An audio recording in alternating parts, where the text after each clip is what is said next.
Placido. Hindi na siya ang dating mapagtimpi. Galit na galit siya. Nais niyang gumawa ng 1,001 paghihiganti. Ano ba itong nangyayari sa akin? Bakit ako makagaganti rin ako sa inyo at pagsisihan niyo lahat ng ginawa niyo sa akin? Nang makarating sa bahay ay agad siyang nakita ng kanyang ina. Ba't andito ka na? Hindi ba't may klase ka pa? Hindi na ako papasok, ma. Masyado na sila. Masyado nila akong minamaliit. Pinahiya ako ng padre sa buong klase. Katakot-takot. Ang hirap at pagtitiis ko mapag-aral ka lamang. Ano na lamang ang mukhang hirap ko sa iyong ama kung mabigko ko siya. Nay, ako'y lalabas muna sa iyo. Sige anak. Mapapailing na lang sa inis si Placido at aalis ng bahay. Wala sa sariling babanggain ang lahat ng makakasalubong.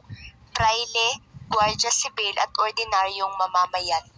Mas nanaisin ko pang tumalon sa tulay o kaya't magrebelde kaysa bumalik sa pamanatasan. Ibig kong mabuhay ng malaya.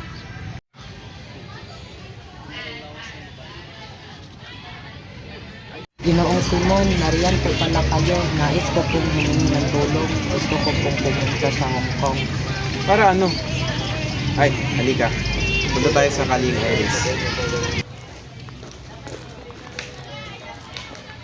Narito na ako.